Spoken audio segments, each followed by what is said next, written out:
Saya sudah nongol? Selamat pagi Pak Errol. Sudah. Saya sudah bisa lihat screen Bapak sekarang. Selamat datang di Leadfest 02. Sekali lagi saya mengucapkan terima kasih atas kesediaannya menjadi narasumber kami hari ini. Saya khawatir juga waktu buat Bapak nggak cukup, maka saya segera serahkan panggungnya kepada Pak Errol. Silakan, monggo Pak Errol. Ya, baik. Terima kasih banyak Coach Han, dan selamat pagi para leaders. Dan saya sangat beruntung karena Pak Galatia sudah membuka pintu untuk presentasi saya selanjutnya. Di mana tadi Pak Galatia juga menyinggung tentang problem komunikasi, maka saya sekarang akan menajamkan presentasi saya tentang aspek-aspek komunikasi, terutama yang disebut sebagai komunikasi kepemimpinan. Kalau saya besarkan ini, apakah masih normal, Coach Han? Baik sekali, Pak. Sangat bagus. Ya, oke. Baik. Jadi, saya akan memulai justru dengan paradigma ini. Jadi, kata orang-orang bijak, brilliance, tetapi minus kemahiran berkomunikasi adalah kesia-siaan. Jadi, artinya bahwa orang yang pintar, orang yang bijak, orang yang punya kompetensi, harusnya juga bisa mengkomunikasikan tentang dirinya kepada orang lain. Dan poin yang terpenting juga adalah dia sebagai pemimpin tahu persis bagaimana berkomunikasi dengan timnya. Nah, karena itu terkait dengan turbulensi pandemi di COVID-19 ini, saya sangat tertarik dengan apa yang pernah diramalkan oleh Alvin Toffler. Kita kenal dia sebagai seorang futurist. Dia mengatakan bahwa kita sama sekali tidak akan pernah tahu masa depan itu akan seperti apa. Nah, termasuk terbukti dengan pandemi COVID ini sama sekali tidak ada satupun orang yang pernah meramalkannya. Tetapi bagaimanapun kita bisa membaca gejala-gejalanya. Dan untuk bisa melakukan perubahan, maka mau tidak mau kita harus mengikuti dengan detail setiap gejala yang muncul. Dan kalau saya merangkum berbagai macam persoalan yang sedang dialami oleh banyak perusahaan atau organisasi saat ini, maka realita yang saya ikuti adalah ada karyawan yang diberhentikan, karyawan yang dipotong gajinya, atau pengurangan fasilitas dan reward yang selama ini ada, penundaan status karyawan, juga perusahaan-perusahaan melakukan restrukturisasi dan reorganisasi. Bahkan ada bisnis yang berakhir atau beralih bisnis. Dan juga masih banyak mimpi buruk lainnya yang kita belum tahu, terutama mimpi buruk yang terbesar, pertanyaannya adalah kapan pandemi COVID-19 ini selesai. Nah, mau tidak mau ketika kita harus bertahan dan perusahaan kita atau organisasi kita harus jalan terus, maka sangat wajar ketika pimpinan dan tim manajemen papan atasnya itu selalu mengharapkan bahwa karyawan itu tetap loyal kepada perusahaannya. Atau tim kerja ini sangat memahami kebijakan-kebijakan yang sifatnya darurat yang diambil oleh manajemen. Juga sangat berharap bahwa kinerjanya tetap positif meskipun semua income, fasilitas, penghargaan itu sedang turun. Dan juga kita sangat berharap tetap menjaga citra baik perusahaan. Yang ini kadang-kadang agak sulit. Kenapa? Karena terutama di generasi milenial dan setelahnya, mereka sangat suka bercakap-cakap menggunakan media sosial. Sehingga sering terjadi problem-problem yang ada di organisasi kita itu tiba-tiba menyebar kemana-mana. Ketidakpuasan itu disampaikannya juga kepada publik dan sebagainya. Jadi artinya wilayah private dari company dan organisasi kita saat-saat ini itu menjadi lebih terbuka atau kadang-kadang sangat terbuka. Dan kemudian hal yang lain kita harapkan dari tim kerja kita adalah mulai mengubah paradigma dari konsep ego sektoral mereka atau comfort zone-nya mereka itu menjadi orang-orang yang multitasking. Jadi artinya apa yang saya harapkan pada seluruh tim ini adalah sebetulnya ini adalah harapan yang saya sedang lakukan saat ini di Suara Surabaya Media. Jadi untuk para leaders yang tidak tahu Suara Surabaya Media, bahwa Suara Surabaya Media itu adalah sebuah grup perusahaan media dan intinya ada di radio, terutama di Surabaya, di mana perusahaan ini sudah jalan 37 tahun dan bergeraknya adalah dalam bidang komunikasi dan informasi. Dan juga sudah melakukan konvergensi, artinya bahwa radio Suara Surabaya bukan lagi hanya didengarkan lewat frekuensi, tetapi juga sudah menggunakan internet, basis media sosial dan platform. Jadi dengan begitu, saya pun juga punya banyak harapan kepada tim saya, bagaimana organisasi ini bisa jalan terus. Nah, saya akan mulai fokus kepada aspek komunikasinya. Jadi sangat menarik apa yang dikatakan oleh Paul G. Meyer. Dia seorang yang sukses, umur 27 tahun sudah menjadi miliarder. Dan dia punya institusi yang namanya Success Motivation Institute. Pak Meyer ini mengatakan bahwa komunikasi sebagai relasi manusiawi adalah kunci untuk kesuksesan pribadi dan karir. Jadi yang saya bayangkan ketika kita harus mengorganisir SDM kita, kemudian melakukan perubahan-perubahan yang radikal di dalam organisasi kita, maka pendekatan manusiawinya ini yang menurut saya ini menjadi kunci. Artinya ini pun yang sedang saya lakukan di Suara Surabaya Media.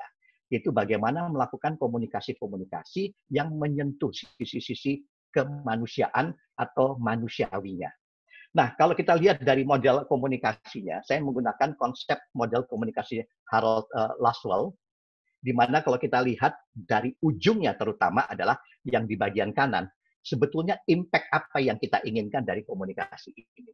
Impact apa yang kita bangun dari organisasi kita di saat dan di masa sulit yang seperti sekarang ini. Maka kalau kita tarik ke belakang, segala sesuatunya bermula dari para pimpinan atau para atasan yang saya istilahkan sebagai komunikator.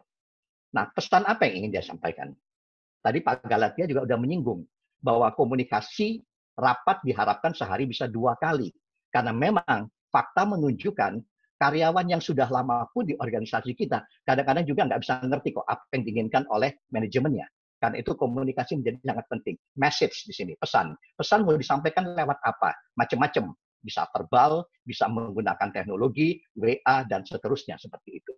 Nah, medium-medium yang kita pakai seperti apa? Jadi dalam situasi yang semacam ini, ketika ada physical distancing, social distancing, maka mau tidak mau, alat-alat komunikasi yang kita pakai sudah harus sangat beragam. Dan teknologi memberikan peluang untuk itu sekarang.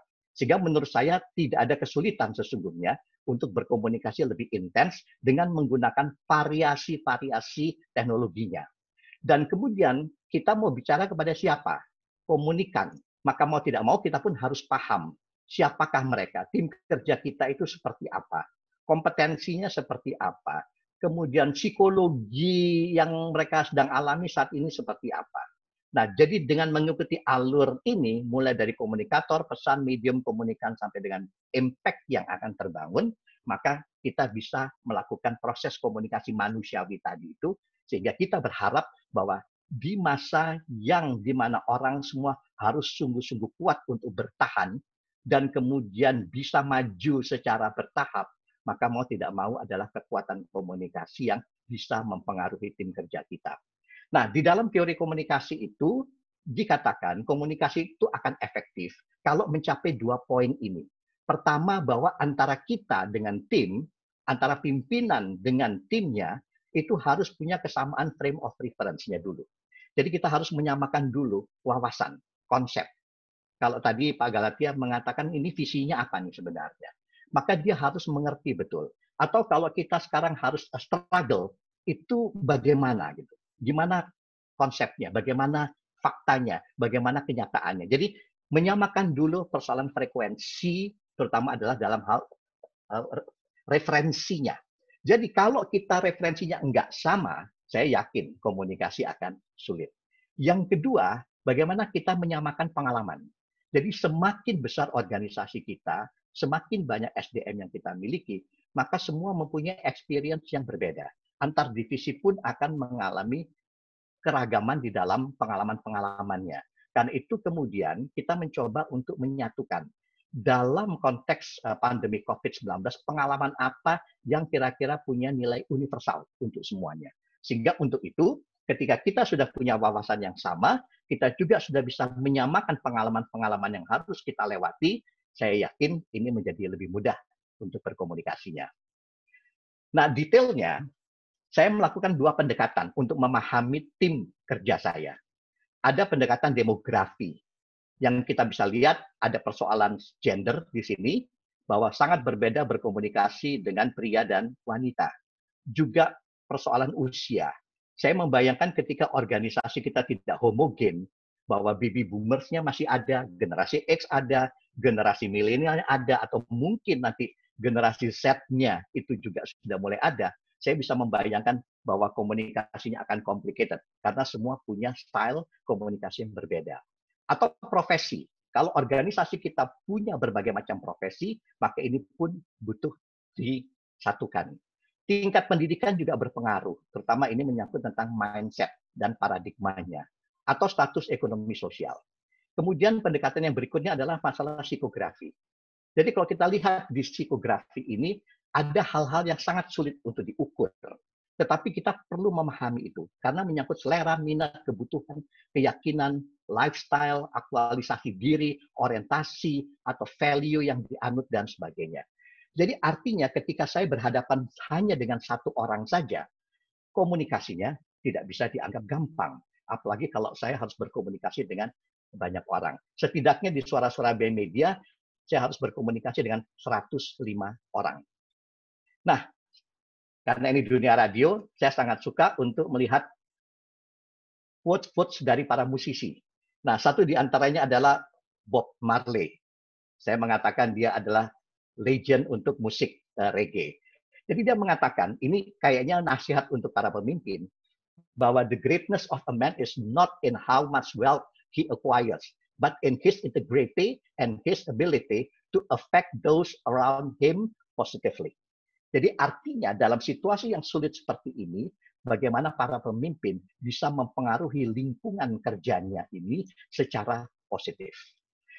Untuk itu, maka komunikasi menuntut 3 hal besar. Yang pertama adalah aspek logika, logos. Komunikasi membutuhkan penjelasan-penjelasan yang sifatnya logis. Orang yang kita ajak ngomong bisa mengerti kalau logikanya itu juga disentuh. Tetapi jangan lupa bahwa logika menjadi tidak akan produktif kalau kita tidak memperhatikan patos. Bahwa kita berhadapan dengan manusia. Berbeda kalau komunikasi kita menggunakan mesin ke mesin. Tetapi kalau kita langsung berhadapan dengan orang-orang kita, maka aspek emosi ini akan lebih berpengaruh daripada logika. Poin yang berikutnya lagi adalah masalah etos, kredibilitas. Jadi ketika kita punya tim, katakanlah kita sebagai leader, kita punya manajer, kita punya supervisor, apakah para manajer dan supervisor kita punya kredibilitas yang tinggi untuk mewakili perusahaan ini untuk berbicara kepada mereka. Terutama ketika kita ngomong, kita sekarang harus berubah. Dan terus terang ini tidak gampang. Karena itu saya sangat berharap bahwa para pimpinan kemudian bisa berkomunikasi lebih intens dulu dengan lapis di bawahnya. Paling tidak manajer atau supervisor. Nah, ini ada sedikit teori, cuman saya tidak bisa menjelaskan terlalu detail karena ini sebetulnya butuh workshop untuk memahami 4 gaya personal di dalam komunikasi. Dan ini berlaku untuk diri kita sebagai komunikator, berlaku juga untuk orang yang kita ajak ngomong. Jadi intinya kita harus tahu persis, kita sebagai leader itu masuk di dalam gaya komunikasi yang seperti apa. Kemudian orang yang kita ajak bicara, tim kita itu masuk dalam gaya komunikasi yang seperti apa. Jadi kalau kita lihat di garis merah yang sifatnya vertikal, maka seseorang itu punya kemampuan dalam hal supporting atau controlling. Nggak bisa dua-duanya. Biasanya salah satu karakternya. Bahwa dia tipikal yang suka mendukung orang, support orang, atau dia tipikal yang suka mengkendak orang, atau mengendalikan orang. Nah, kemudian dari garis yang biru, kita bisa melihat cara komunikasinya. Jadi kalau supporting dan controlling ini masalah karakter. Tetapi kalau gaya komunikasinya itu di garis biru. Ada orang yang gaya komunikasinya itu indirect, artinya nggak langsung. Tidak to the point. Tetapi ada orang yang kalau ngomong langsung tembak, direct. Maka ini ada 2 persoalan. Nah, karena itu kemudian Anda berada pada kuadran yang mana? Kalau Anda tipikalnya suka mendukung orang dengan gaya komunikasi yang tidak langsung, atau anak buah kita ada yang seperti itu, maka dia kategorinya relator. Relator ini lebih mengutamakan hubungan baik. Relator tidak bisa untuk berbicara, berkomunikasi dengan gaya tembak langsung atau yang mengganggu, menyakiti perasaannya. Jadi kalau dengan tipe relator, kita mesti main perasaan lebih banyak. Nah, di kuadran yang kedua, kita ketemu dengan orang yang karakternya itu supporting, tetapi gaya bicaranya langsung, direct. Maka dia kategorinya socializer. Nah, untuk typical socializer, tetap dia sebetulnya mempertahankan relasi yang baik, tetapi dia bisa diajak bicara dengan gaya tembak langsung. Di bawahnya ada typical director. Director ini bukan jabatan, tetapi ini adalah karakter. Maka typical director itu selalu punya karakter untuk mengkontrol orang, mengendalikan orang, dan gaya bicaranya itu langsung. Jadi artinya kalau kita punya orang-orang yang semacam ini, dengan typical director nggak perlu basa-basi. To the point saja, langsung. Buat mereka lebih cepat, lebih baik, lebih transparan, lebih jelas. Nah, di kuadran yang keempat ada typical thinker. Ini gayanya gaya pemikir. Jadi komunikasinya itu nggak langsung, tetapi dia punya kemampuan untuk kontrol orang. Dengan misalnya berpendapat, atau dia punya konsep. Jadi typical thinker ini sangat baik untuk memainkan konsep. Nah, saya yakin di semua organisasi ada 4 karakter ini kumpul bareng. Tinggal kita sekarang memahami, gampang saja, pokoknya lihat aja dari cara komunikasinya pertama kali, langsung apa nggak langsung. Kemudian kita bisa lihat dari cara komunikasinya dia suka mendorong orang untuk memberdayakan orang atau tipikalnya mengendalikan orang. Jadi ini kira-kira gambaran untuk bisa memetakan kita sebagai pemimpin atau anak buah kita atau tim kita punya gaya komunikasi yang seperti apa. Nah, izinkan saya untuk berbagi pengalaman saya di Suara Surabaya Media. Jadi, 3 bulan terakhir ini, kita harus melanjutkan etos dan tradisi-tradisi kerja yang sudah dibangun sejak awal perusahaan ini ada. Di mana Suara Surabaya menggunakan konsep ROWE, Result Only Work Environment. Jadi artinya bahwa kami semua di sini berpikir tentang hasil akhir itu seperti apa. Dan bagaimana kemudian menciptakan suasana kerja yang berbasis kepada hasil akhir atau result only. Nah, untuk itu ada 5 pendekatan yang harus dilakukan adalah yaitu membangun yang saya sebut sebagai 5 intrinsic motivation. Jadi ada otonomi, mastery, purpose, progress, dan social interaction. Detailnya adalah seperti ini. Jadi artinya bagaimana ketika sekarang suasana berubah, ketika bisnis menjadi lebih sulit, tetapi ethos dan value company harus terus dipertahankan. Yang pertama, saya tetap menghendaki bahwa tim saya harus punya spirit otonomi. Artinya, dia selalu mengatakan bahwa saya dipercaya untuk mengendalikan pekerjaan saya. Saya dipercaya untuk mengendalikan problem-problem yang ada di dalam divisi saya dan sebagainya. Sehingga kemudian atasan tidak perlu terlalu repot untuk selalu kendak ke bawahannya. Jadi otonomi. Yang kedua adalah kepiawaian atau mastery. Jadi sikap yang dikembangkan untuk SDM kita itu adalah saya kompeten untuk mengembangkan. Jadi dia dengan sangat percaya diri dan terukur berani untuk memastikan bahwa saya punya kompetensi untuk mengembangkan company ini. Yang ketiga adalah prayojana atau purpose, di mana tim selalu mengatakan saya akan menjadikan perusahaan ini selalu berbeda, terutama berbeda dibandingkan dengan perusahaan-perusahaan yang sejenis, dengan media-media yang lain. Apa perbedaannya dan sebagainya. Kalau saya ngomong misalnya Suara Surabaya sebagai radio, apa bedanya dengan radio yang lain? Atau kalau saya ngomong Suara Surabaya sebagai sebuah situs website, portal news, maka kira-kira apa bedanya dengan portal news yang lain? Kalau saya menggunakan media sosial, apa perbedaannya dengan yang lain? Dan ini menjadi spirit yang terinternalisasi di dalam tim. Yang berikutnya, yang keempat adalah progres atau kiprah. Semua orang dilatih untuk mengatakan saya sumber solusi. Jadi bukan saya yang menjadi sumber masalah, tetapi saya adalah sumber solusi. Dan untuk itu saya akan tuntaskan. Kalau dia tidak sanggup, baru kemudian naik ke atasnya dan seterusnya.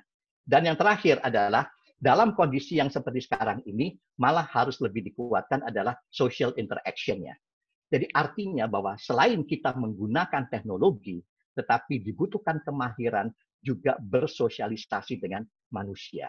Nah, di dalam organisasi kita, pendekatan-pendekatan manusiawi para pimpinan ini sangat dituntut untuk kondisi saat ini.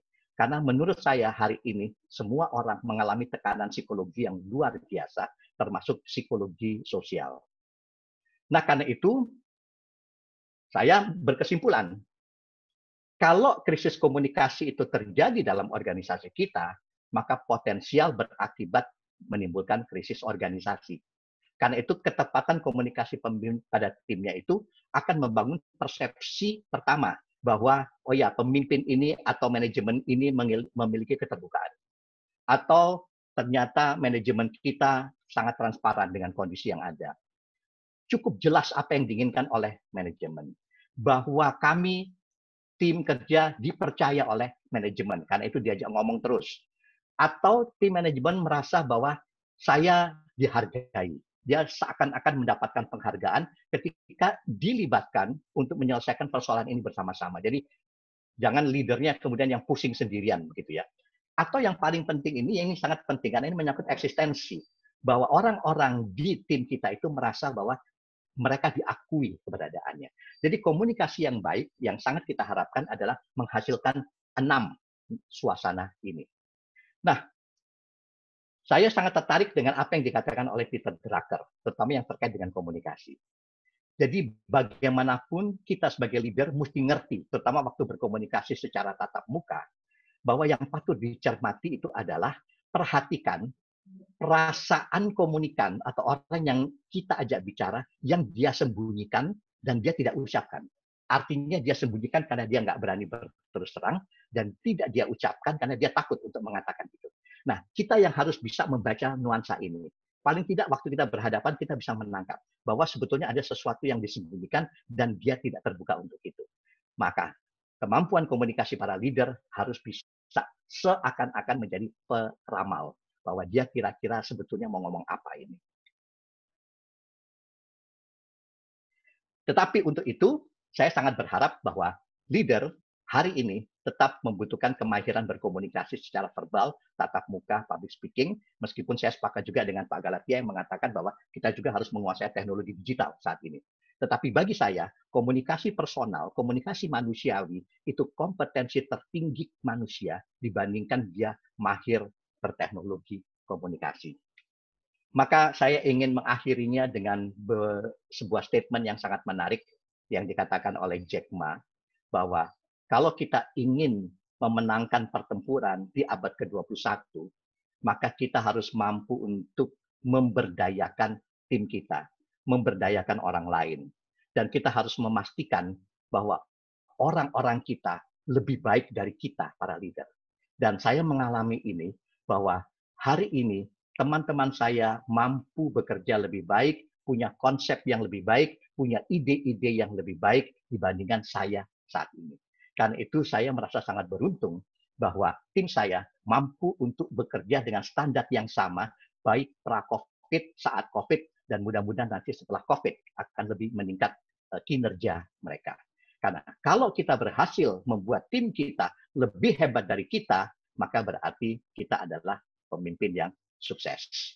Ya, mudah-mudahan kita tetap tegar di suasana new normal. Mudah-mudahan apa yang saya sampaikan bisa sedikit banyak memberikan solusi atau menjadi referensi untuk para leaders. Terima kasih. Saya kembali ke Coach Han. Oke, terima kasih Pak Errol. Wah, singkat, padat, jelas. Thank you ya. Saya kenal Pak Errol ini tanpa sadar sudah 15 tahun ya, Pak Errol ya. Jadi belajar saya dari Bapak sampai sejauh ini dan thank you atas banyak masukan-masukannya lagi. Oke, Pak Errol, saya langsung ke pertanyaan ya, karena memang ini banyak yang akan mulai bertanya. Teman-teman silakan mulai di chat board. Saya akan coba bacakan. Mudah-mudahan waktunya juga cukup untuk kita semua. Pertama ada dari Pak Armandio Kusuma, Pak Errol. Selamat pagi Pak Errol, bagaimana metode komunikasi yang tepat untuk menjangkau milenial dan Gen Z atau Gen Z, serta bagaimana strategi SS untuk bersaing dengan media streaming seperti Spotify dan teman-temannya? Silakan Pak, ini pertanyaan. Ya, ini pertanyaan menarik, tetapi ini sebetulnya bahan kuliah 1 semester ini. tapi saya akan coba jawab dengan secara seksama dan dalam tempo sesingkat-singkatnya ya. Jadi sebenarnya begini, saya sangat mengamati proses pergeseran generasi di Suara Surabaya Media. Jadi kalau saya mau menyebutkan baby boomers, itu hanya tinggal 3 orang dari 105. Saya satu di antaranya, begitu ya. Sehingga mereka mengatakan ada 3 dinosaurus sebetulnya di Suara Surabaya Media. Dan hari ini, generasi yang termuda itu memang ada di generasi milenial yang fresh graduate, baru lulus. Nah, yang sangat menarik, persentase mereka sekarang besar sekali. ada di sekitaran 70%. 30%-nya itu ada di generasi X. Kemudian sedikit sekali ada di baby boomers. Nah, apa yang harus saya lakukan? Bahwa saya tidak bisa lagi menggunakan cara atau paradigma saya untuk menghadapi mereka. Dan banyak keluhan sebetulnya dari generasi-generasi old ini, bahwa katanya generasi milenial ini tata keramanya sudah agak berkurang. Kemudian value yang mereka anut juga sudah sangat berbeda dengan para seniornya dan sebagainya. Dan mereka justru punya problem dalam hal komunikasi personal. Jadi mereka lebih suka berkomunikasinya secara online, secara digital dan sebagainya. Nah, tugas saya adalah untuk mempertemukan ini semua di tengah. Tetapi yang pertama kali saya harus lakukan, seperti Pak Galatia tadi katakan, ya kita yang membuka diri dulu. Saya harus mempelajari karakter mereka. Karena di dalam dunia komunikasi, sayalah yang harus menyamakan frame of reference dan field of experience. Dan setengah mati bagi saya untuk menjadi mahir seperti mereka dalam teknologi digital. Nggak gampang untuk seumuran saya yang sudah 62 tahun ini harus belajar itu semua gitu. Tetapi saya harus ikuti.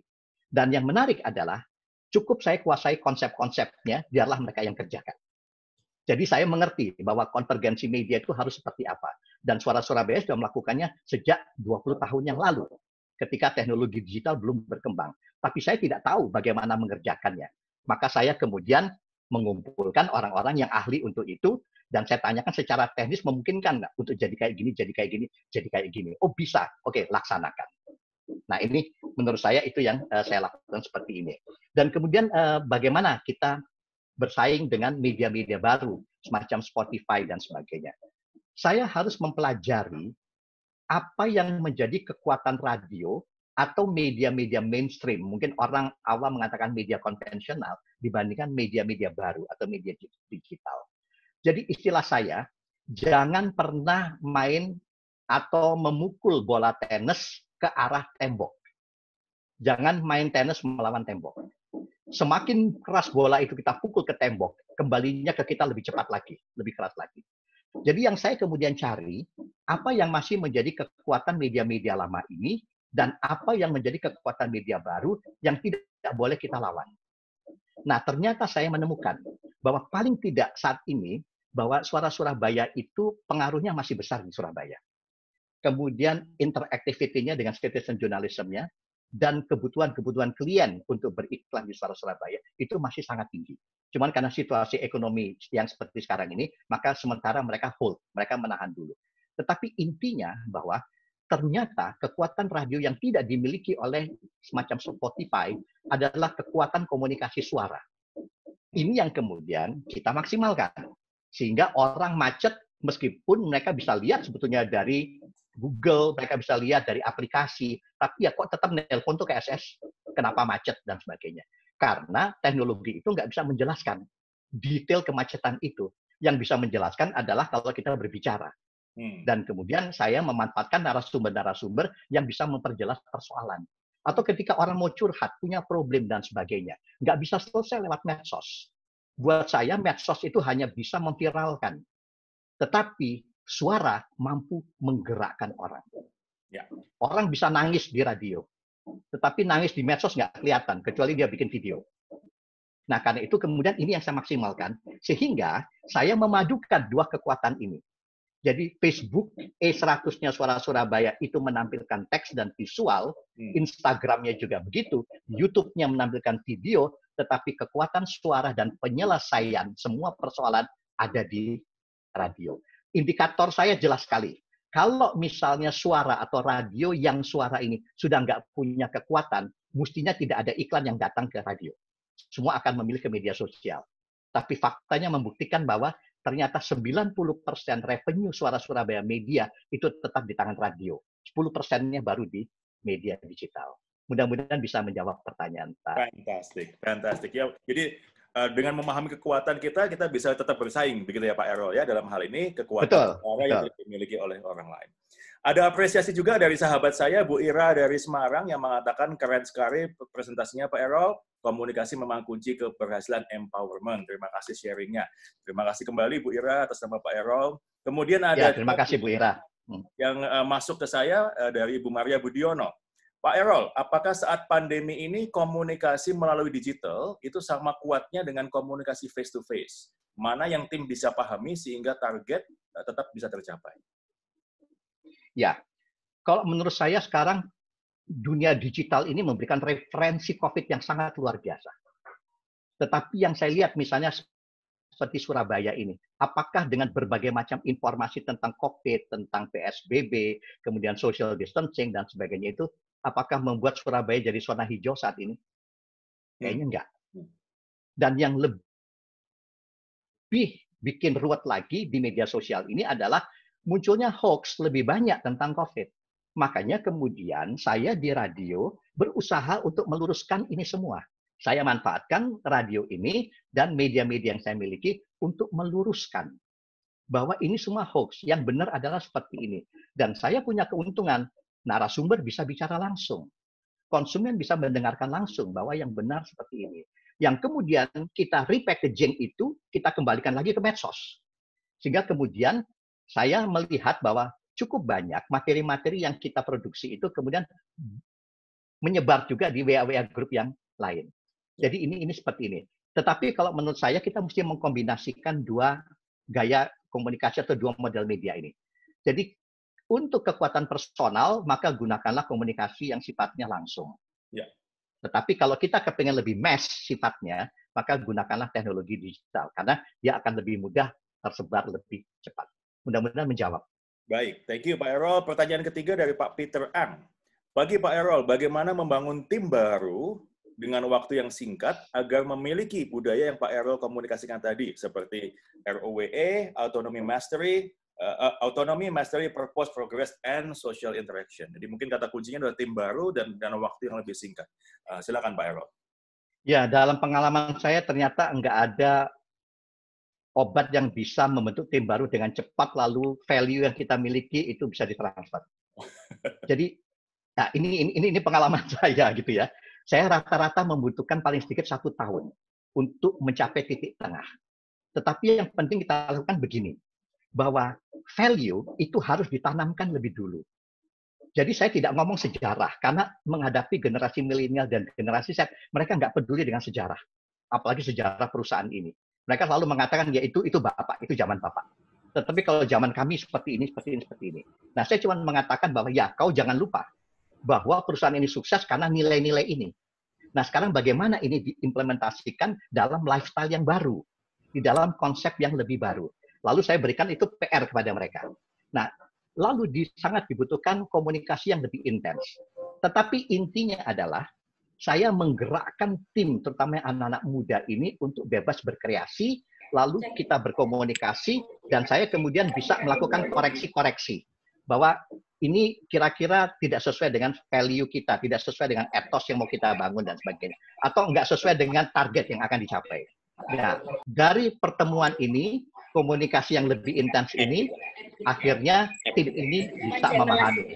Tetapi, kalau ditanya apakah bisa dengan waktu yang lebih cepat?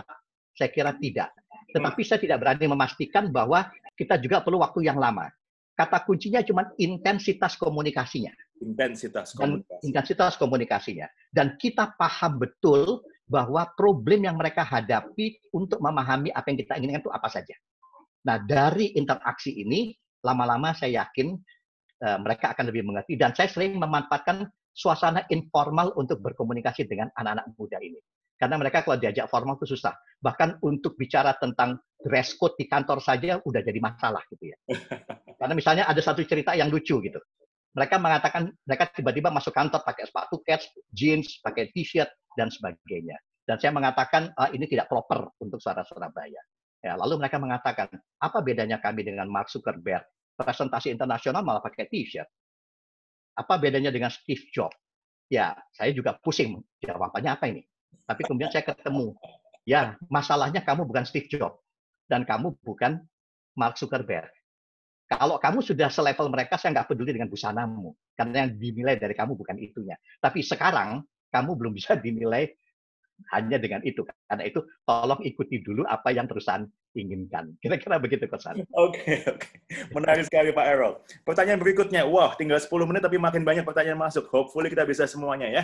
Pak Errol, bagaimana cara membentuk atau menjalankan komunikasi ketika leadernya adalah seorang milenial, tapi staffnya baby boomer, dibalik nih sekarang. Ya, bagaimana Ya, memimpin generasi yang lebih tua? Silakan Pak Errol. ya, yang saya harapkan sebetulnya keikhlasan baby boomer untuk paham keadaan. Karena baby boomer selalu bilang, dulu itu kami begini, dulu itu perusahaan itu begini.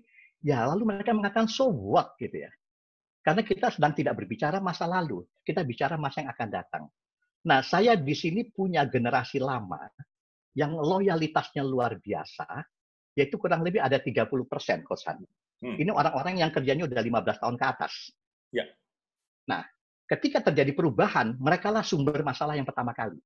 Oke. Karena zona nyamannya sudah terbentuk. Dan saya cuma mengatakan bahwa ini tidak ada proses demokrasi kalau di sini. Kau tinggal milih saja mau berubah atau tidak. Dan kalau kamu merubah, mari kita bikin program pembinaan. Tapi kalau enggak, maka kita ikuti jalur pembinasaan. Itu pilihannya. Ya, karena enggak gampang mengubah kultur, terutama untuk memahami perubahan-perubahan zaman. Nah, mau tidak mau, kemudian saya harus memikirkan bagaimana menyelamatkannya. Ya. Tetapi fakta di banyak tempat yang saya lihat, justru para senior ini menjadi troublemakers. Dan kemudian legitimasi yang diberikan kepada anak muda itu terkikis pelan-pelan. Ya. Kira-kira begitu, Kosan. Oke, baik. Thank you, Pak. Masih ada pertanyaan masuk dari Pak Ignatius Edwin. Ada 3 pertanyaan sebetulnya, tapi karena keterbatasan waktu, saya bacakan nomor 2 dulu, Pak, ya, Pak Edwin. Nanti kalau ada waktu, saya kembali lagi ke sini. Pertanyaan nomor 2 dari Pak Edwin adalah, indikator apa yang menurut pengalaman Bapak bisa dijadikan pedoman untuk melihat atau membaca perasaan komunikasi yang tidak tersampaikan? Yang tadi kita mesti baca yang tidak tersampaikan tadi, Pak. How do you understand that? Ya, pertama kalau saya lihat dari bahasa tubuhnya, Kosan. Makanya ini kemudian kalau komunikasi lewat telepon agak susah. Tetapi mungkin nanti saya bisa membaca dari dinamika suaranya atau kelancaran bicaranya. Jadi biasanya kan kalau orang nggak setuju kalau kita face to face itu, dia nggak segera antusias mengatakan ya saya agree untuk itu. Maka kemudian saya mengamati dari wajahnya dan sebagainya. Kalau dia lama berpikir, itu sebetulnya ada yang dia pikirkan. Maka kemudian saya akan mengulang kembali. Kira-kira, dan saya tidak mengatakan apakah kamu tidak mengerti, tapi apa yang kamu keberatan. Saya langsung tembak seperti itu. Sehingga kemudian dia merasa, oh ya, saya sudah lebih terbuka untuk menerima perbedaan pendapat ini. Makanya saya mengatakan selalu pada teman-teman, ayo kita lebih baik berantem sekarang daripada berantemnya belakangan.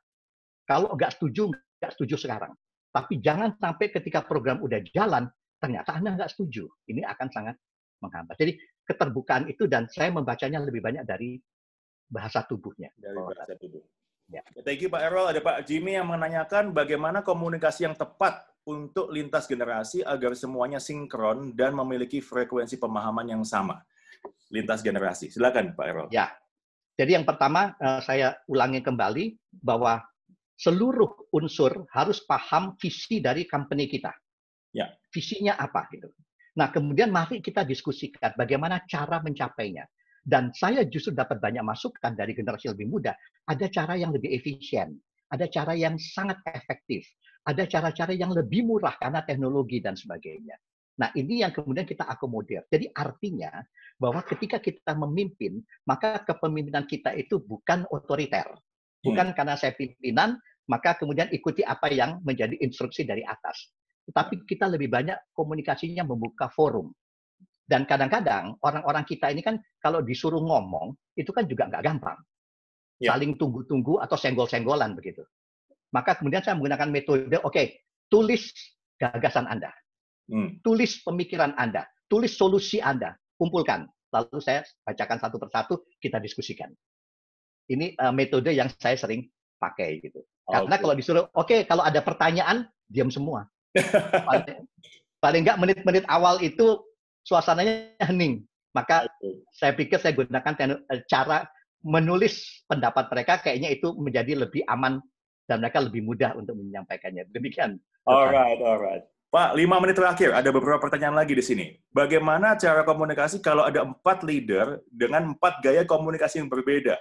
Apakah ini akan jadi sebuah masalah dan bagaimana mengatasinya? Ya, itu saya alami, Kosan.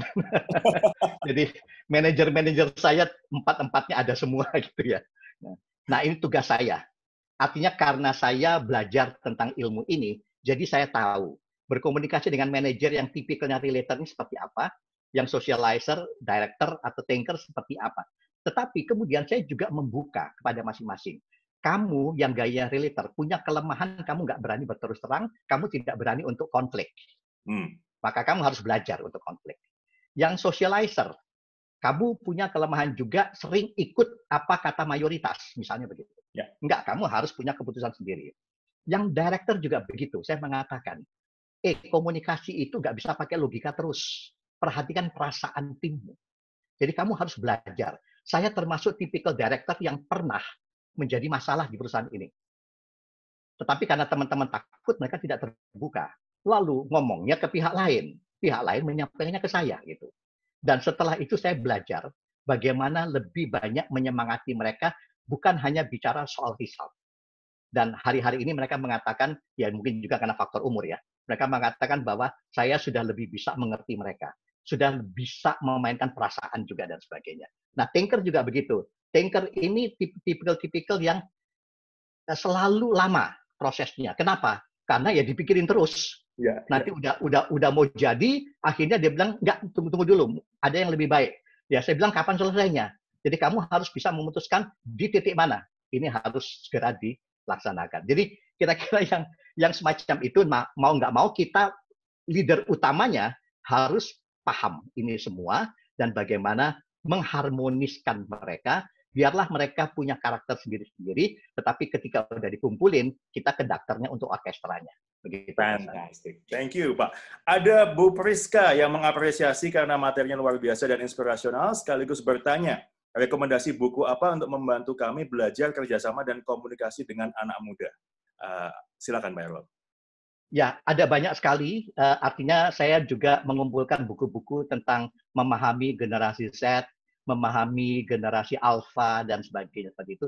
Tetapi sebetulnya di luar buku, itu di internet banyak sekali sebetulnya referensinya, dan termasuk juga panduan-panduan. Bahkan misalnya saya banyak sekali menggali informasi itu misalnya dari Harvard, yang itu free juga dan sebagainya.